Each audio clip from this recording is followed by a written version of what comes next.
Parti.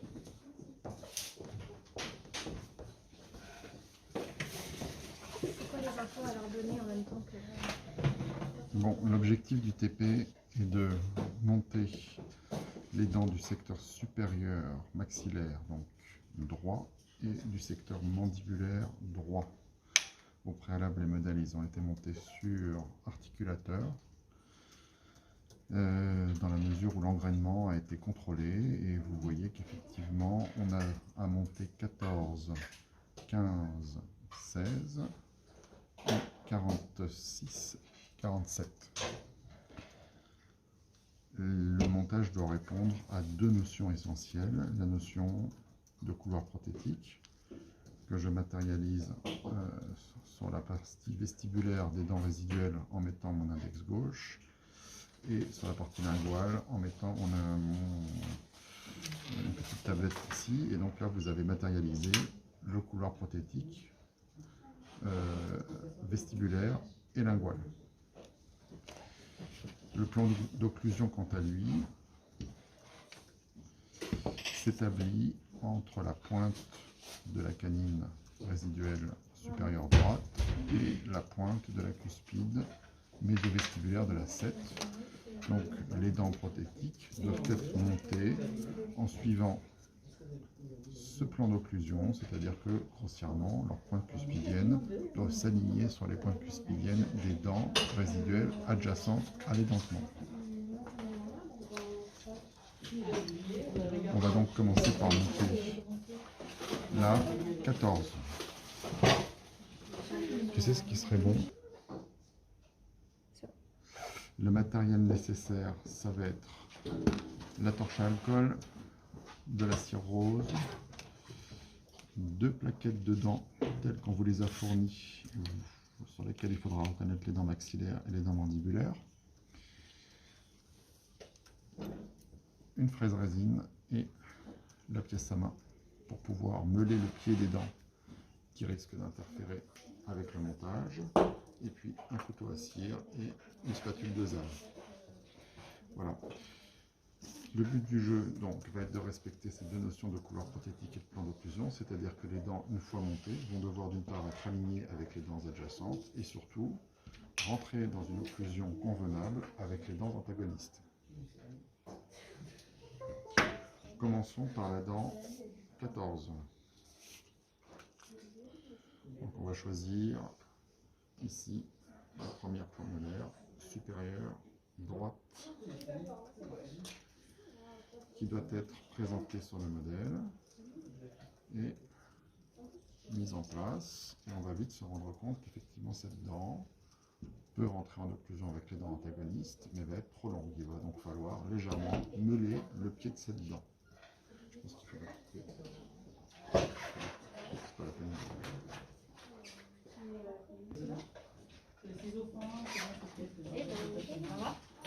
Tu refais ma... Les ciseaux, c'est dans le sachet vert, les ciseaux fins, c'est découpé. Vas-y, pardon. Tu vas aller mettre la base, tu sais. Le mec à la tête Jean-Marc double épaisseur, une double épaisseur de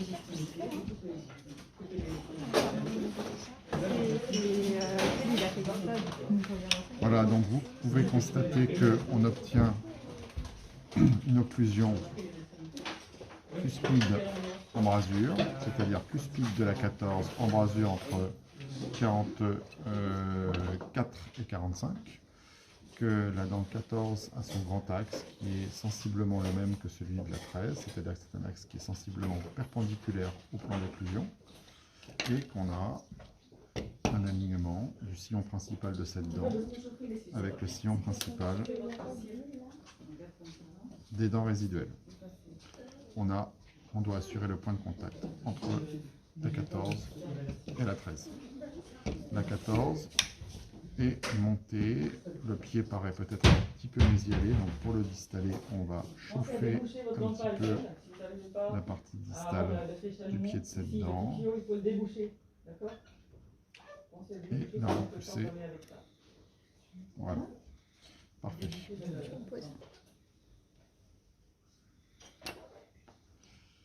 Je me demande s'il ne faut pas couper le son, on verra bien. Ouais, les explications, elles sont pas mal. On va maintenant monter, ça tourne là? On va maintenant monter la dent 15 dans l'alignement de la 14 et on va à nouveau respecter cette règle d'alignement des faces vestibulaires, règle d'alignement des faces linguales, alignement des crêtes marginales et alignement du sillon principal mésodistal des dents. Donc on va légèrement chauffer la base en cire. Après avoir au préalable mouillé le modèle pour éviter que la cire ne colle. Et on va présenter notre deuxième prémolaire.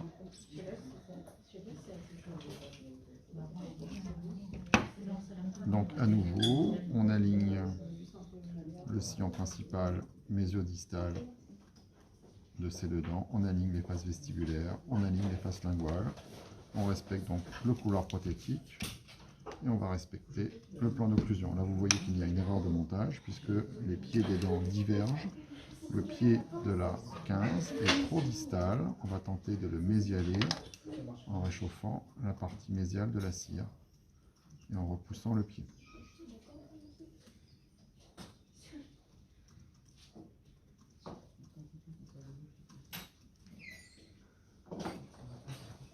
Voilà.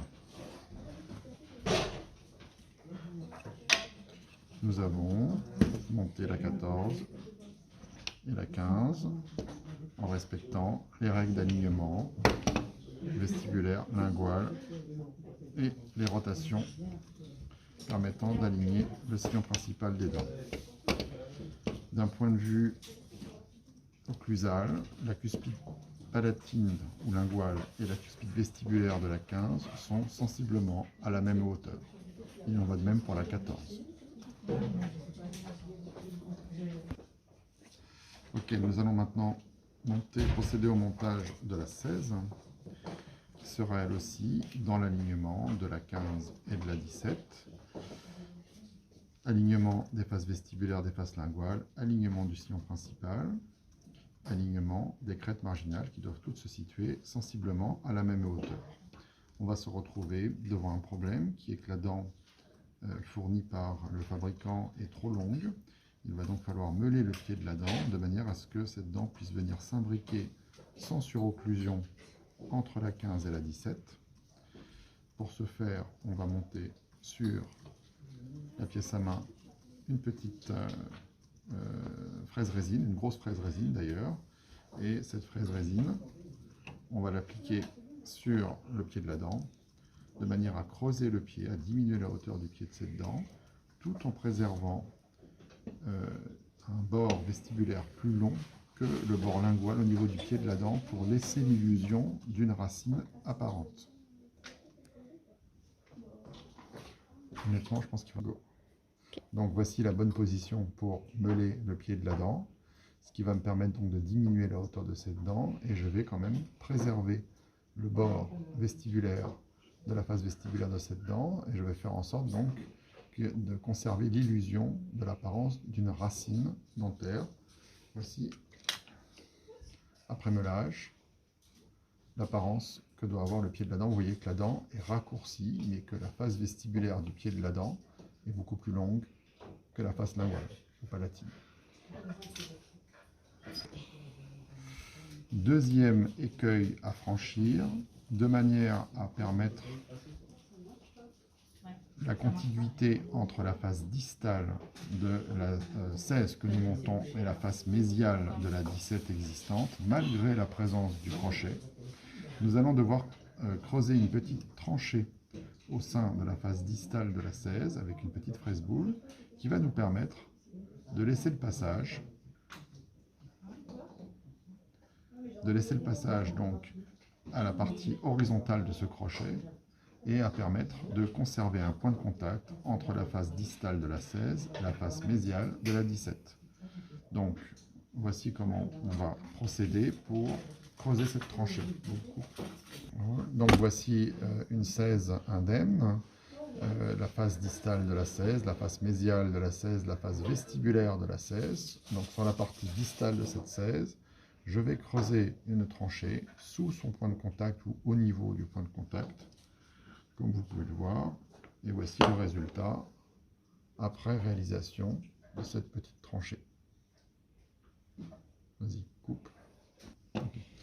Maintenant que la tranchée a été réalisée, maintenant que le pied de la dent a été diminué, il est possible de monter cette 6 en lieu et place de la 6 absente, cette 16.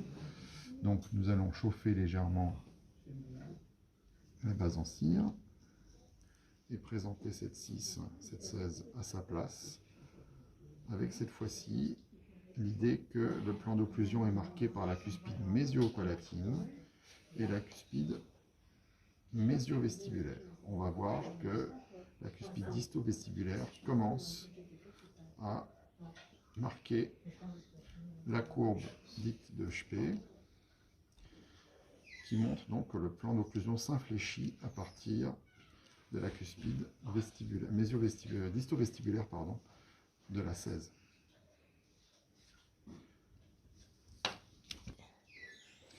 Donc la 16 a été montée, mais on peut constater qu'en vue cavalière, en vue sagittale, le plan d'occlusion n'est pas respecté. En effet, la cuspide disto-vestibulaire est beaucoup trop longue, de la disto-vestibulaire de la 16 est beaucoup trop longue par rapport à la mésio-vestibulaire de la 17. Il va donc falloir rechauffer la base en cire de manière à engraisser cette dent pour qu'elle puisse marquer le plan d'occlusion qui, je le rappelle, s'infléchit à partir de la cuspide disto-vestibulaire de la 16. C'est ce qu'on va faire maintenant. Coupe.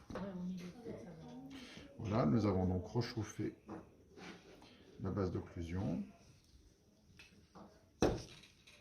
Et désormais, la cuspide disto-vestibulaire est grossièrement dans l'alignement du plan d'occlusion. La cuspide mésio-palatine est, elle, alignée sur la cuspide palatine ou linguale de la 15 et sur la cuspide mésiolinguale de la 17. La dent est positionnée.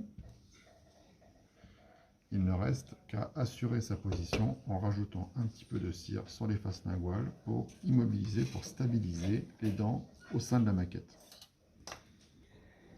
Donc nous allons rajouter quelques gouttes de cire jusqu'aux lignes de plus grand contour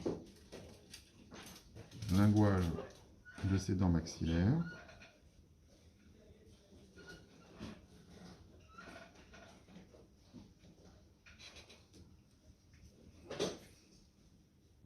Va nous permettre d'assurer la position et de stabiliser ce montage avant de passer au montage mandibulaire.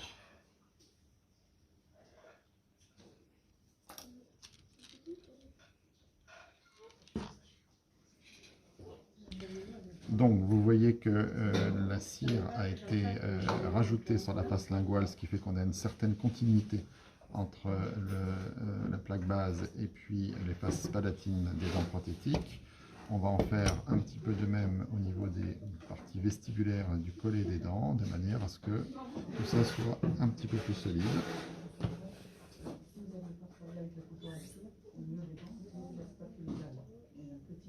Voilà. Hop, un petit peu de soufflette. Et on a quelque chose de correct. Donc cette fois, pour resculpter le collet des dents, on va se servir de la partie lancéolée de la spatule de Zal, c'est-à-dire celle qui ressemble à une petite lance, pour resculpter la partie cervicale de la dent. Et normalement, ça se termine avec un petit coup de brosse à dents. Voilà, donc grossièrement le montage du haut est à peu près réalisé. Je rappelle les critères de réussite de ce montage. Alignement des sillons principaux, alignement des crêtes marginales, mésiales et distales de deux dents adjacentes, alignement des cuspides palatines, alignement des faces vestibulaires. Et d'un point de vue du plan d'occlusion, le plan d'occlusion est déterminé par la pointe canine, pointe de la cuspide vestibulaire de la 4, pointe de la cuspide vestibulaire de la 15, pointe de la cuspide mésio-vestibulaire et mésio-palatine de la 16. Et puis, comme vous pouvez le constater, ce plan d'occlusion s'infléchit à partir de la cuspide disto-vestibulaire pour marquer une sorte de courbe qu'on appelle courbe de Spee, dont le centre de rotation serait situé au niveau de l'apophyse cristagalli, grossièrement, d'un point de vue anatomique, là où il y a mon pouce. Je ne sais pas si vous le voyez en ce moment. Voilà, donc le montage du haut est réalisé. Nous allons pouvoir maintenant passer au montage des deux dents mandibulaires dans des conditions à peu près convenables, puisque l'espace prothétique entre les dents du haut et entre la crête édentée du bas est suffisant pour monter les deux dents mandibulaires. Attends, stop. Bon. Bien, nous allons maintenant donc commencer le montage des deux molaires mandibulaires 46 et 47. Et aussi bien le montage des dents maxillaires répondait à un rapport d'engrainement cuspide-embrasure, aussi bien les deux dents mandibulaires vont répondre à un rapport d'engrainement que nous appelons cuspide fausse. C'est-à-dire que la cuspide mésiopalatine de la 16 va répondre à la fosse principale de la dent antagoniste, en l'espèce la 46. Logiquement, nous devons nous retrouver avec une occlusion qui va ressembler à ça. Ça se voit là? Tu peux rapprocher un petit peu de la caméra pour qu'on voit bien. Voilà. Attends, parce que le problème c'est que pour ça, ça marche. Donc vous voyez que quand la cuspide mésiopalatine de la 6 du haut rencontre la fosse centrale antagoniste, la fosse centrale de la 46 du bas, on va avoir une 16 qui est vestibulée par rapport à la 46, et on a un rapport cuspide mésiopalatine de la 6 du haut dans la fosse centrale antagoniste, donc rapport cuspide fausse. C'est parti. Pour obtenir ce montage, il va falloir modifier la dent du commerce de deux façons différentes. D'une part, comme pour les dents du haut, il va falloir creuser le pied de cette dent de manière à ménager un espace suffisant pour profiter de l'espace prothétique qui nous est imparti. Et deuxièmement, nous allons devoir creuser aussi la face mésiale de cette dent pour libérer le passage de la partie horizontale du crochet qui enserre la dent numéro 45, faute de quoi nous n'arriverions pas à trouver un point de contact mésial entre la 46 et la 45. Nous allons procéder au meulage de la dent du commerce, au meulage du pied de la dent du commerce, en préservant donc cette forme concave qui permet de conserver l'illusion de l'émergence radiculaire au niveau vestibulaire. Voici la dent 46 après meulage. Vous voyez qu'on a beaucoup diminué la hauteur du pied de cette dent par rapport à la dent intègre avant meulage.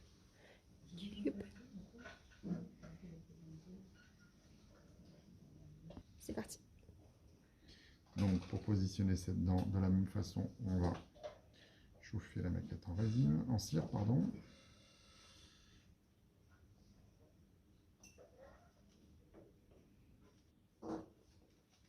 Voilà.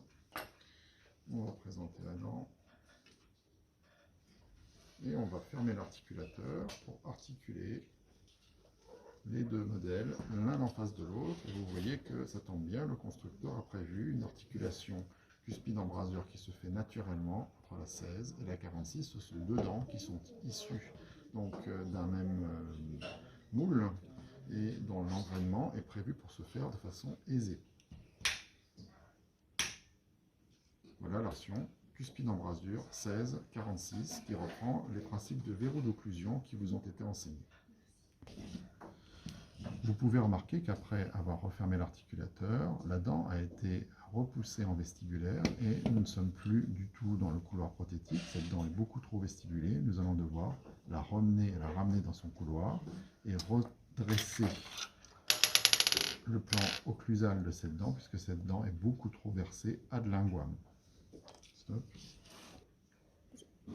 Donc vous voyez ici sur cette vue occlusale que cette dent est beaucoup trop vestibulée, elle déborde du couloir prothétique en vestibulaire. Vous voyez aussi que la face occlusale de cette dent est beaucoup trop versée, ce qu'on appelle ad linguam, c'est-à-dire vers la langue. Il va donc falloir remonter les cuspides linguales et rabaisser les cuspides vestibulaires. Voilà, donc la position de cette dent a été rectifiée. Nous avons remonté, c'est-à-dire que nous avons en quelque sorte égraissé les cuspides linguales de cette dent, nous avons rabaissé les cuspides ou ingraissé les cuspides vestibulaires, nous avons donc rectifié l'orientation du plan occlusal de cette dent, de manière à ce que les 5 cuspides se retrouvent grossièrement dans le plan d'occlusion, c'est-à-dire dans un plan qui serait celui de la pointe cuspidienne de la 5 et de la pointe cuspidienne de la 48. Pour autant, nous restons dans un rapport cuspide-fausse comme celui qui a été décrit lors du premier montage. La 46 est montée. Il reste à monter la 47 dans le même esprit, c'est-à-dire alignement des faces vestibulaires des dents, des faces linguales et du sillon principal, mésio-distal de toutes ces dents, tout en conservant, dans la mesure du possible, un rapport cuspide-fausse avec les dents antagonistes. Nous allons procéder au montage de la dernière dent, la 47, dont le pied a été meulé, le pied a été réduit, et sur laquelle la face distale a été aménagée pour permettre de laisser le passage à la partie horizontale du crochet sur la 48. De la même façon, nous allons réchauffer la maquette d'occlusion.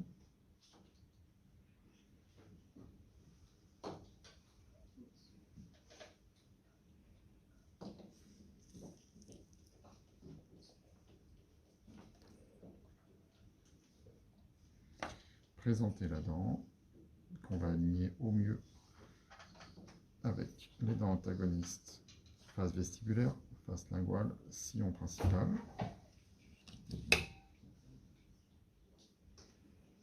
Voilà, puis on va fermer l'articulateur pour trouver l'occlusion avec la dent antagoniste.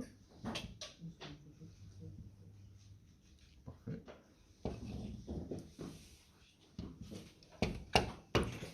Vous voyez qu'après montage, la dent a dévié de sa position idéale.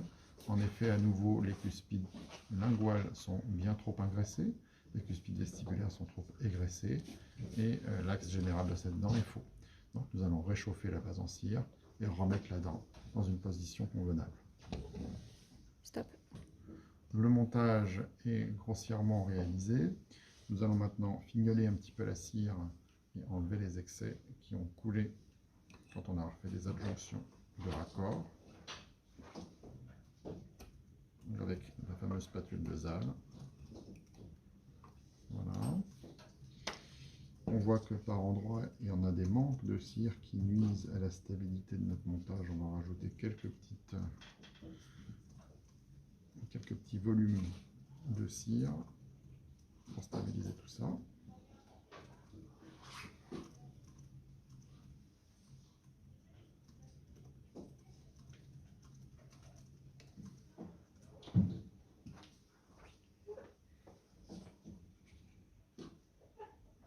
Et puis, on va passer un petit coup de flamme léchante pour nettoyer et avoir un aspect